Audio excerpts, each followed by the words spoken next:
ရွာရဲ့စော်မရှိတဲ့ဒီကမ်းခြေလေးစီကိုတခါကလူတွေအများကြီးလာခဲ့ပူပါတယ်ခုလိုနေရသည်ဆိုရင်ရဝေးကနေလာကြတဲ့သူတွေနဲ့ခြေချစံနေရမရှိအောင်ပါပဲအောက်စစ်တို့ရဘယောက်ပဲရှိလို့လာရင်းနဲ့တခါလဲလာကြတာပါဒီလိုနဲ့2020ကနေ6နှစ်အကြာမှာတော့အခြေအနေအမျိုးမျိုးကြောင့်ဒီကမ်းခြေလေးကတိတ်ဆိတ်သွားခဲ့ပါပြီမနေ့ကဒီကမ်းခြေလေးစီကိုတစ်ခေါက်ရောက်ဖြစ်ခဲ့ပါတယ်အရင်ကနဲ့မတူတော့ဘဲနဲ့တော်တော်လေးကိုပြောင်းလဲနေခဲ့ပါပြီကမ်းခြေငယ်လေးကရှက်ပူရွာရဲ့အစော်မှာရှိပါတယ်ဒီနေ့မှာတော့မရောက်တာ6နှစ်ကျော်ပြီဖြစ်တဲ့ရွာစောကကမ်းခြေစီကိုသွားနေတာဖြစ်ပါတယ်ကမ်းခြေသွားရလမ်းတစ်လျှောက်မှာဒီလိုလှတဲ့မြင်ကွင်းတွေကိုတွေ့ရမှာပါသွားခဲ့တော့ကမိုးရသည်ဆိုတော့ပို့ပြီးတော့လှနေပါတယ်လမ်းတစ်လျှောက်မှာအိမ်တွေလည်းရှိပါတယ်ပြောရမယ်ဆိုရင်ဒီလမ်းကလေးကရွာရဲ့နောက်ဆုံးလမ်းလို့ပြောလို့ရပါတယ်အရှိမဆိုရင်သမုတ်ရွာနဲ့ကမ်းခြေပဲရှိတော့တာပါလူတွေမလာကြတော့တာဆိုတော့တိတ်ပင်ချုံပင်တွေကတွေ့တဲ့အတိုင်းပါပဲတကယ်လို့မှလူသူမရှိတဲ့လောက်ဖြစ်သွားပါပြီအရင်အထက်ဒါပေမဲ့အရင်အထက်ပို့ပြီးတော့လာနေတယ်လို့ခံစားရတယ်ပေါ့နော်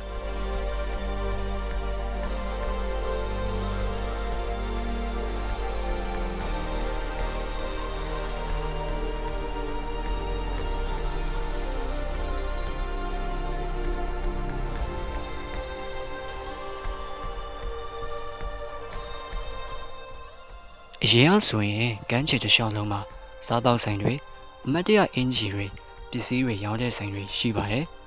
ပုံမှန်နေ့တွေမှာအလဲလာကြတဲ့သူတွေနဲ့ရက်တည်နေကြတာပါအခုလိုຫນွေဦးကာလဆိုရင်တော့ပို့ပြီးတော့ရောင်းရပါတယ်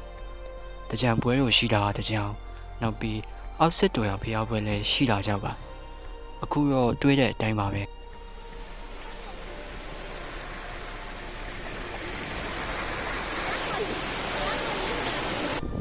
ဒီမှာကျတော့အရင်ကဇီဒီနဲ့ဒီကန်ကျောင်းနဲ့ဒီဘက်ကိုဆက်သွယ်ရတဲ့တရားဖြစ်ပါတယ်။အရင်နဲ့တော့ကမုန်တိုင်းတိုက်ပြီးတော့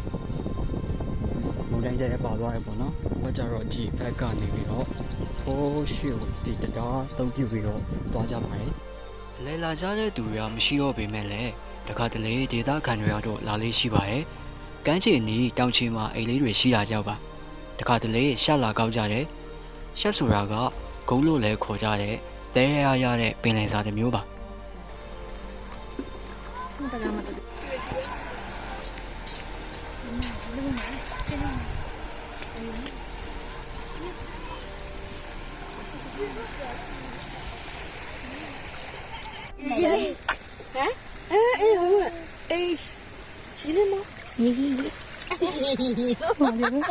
过来过来过去走我呢。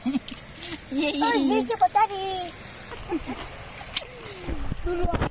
刮鱼的嘛。刮那个。我说刚刚那个刮法。啊，可以。在。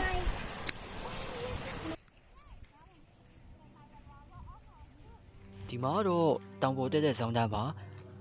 တစ်ချိန်ကဒီကမ်းခြေကိုလာကြတဲ့သူတွေအသက်အဆင်းနဲ့စီကားခဲ့တဲ့နေရာပေါ့အခုတော့မြင်တဲ့အတိုင်းပါပဲတောင်ပေါ်တော့မတက်ဖြစ်တော့ပါဘူးဘာလို့လဲဆိုတော့အချိန်မရခဲ့လို့ပါတကယ်ကို6နှစ်ကြာမှပြန်ရောက်ဖြစ်ခဲ့တာပါ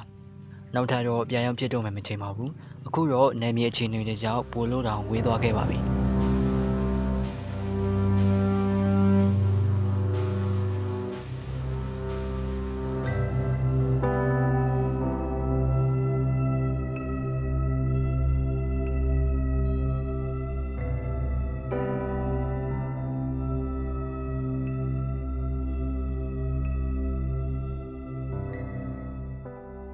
ဒီဗီဒီယိုလေးကိုအဆုံးထိကြည့်ပေးကြတဲ့အတွက်ကျေးဇူးများကြီးတင်ပါတယ်ခင်ဗျာအခြေအနေတွေကောင်းပြီးလာလည်လို့ရတဲ့တနေ့ကျရင်နောက်ထပ်ဗီဒီယိုလေးနဲ့ပြန်ပြီးတော့ပြောပြပေးသွားပါမယ်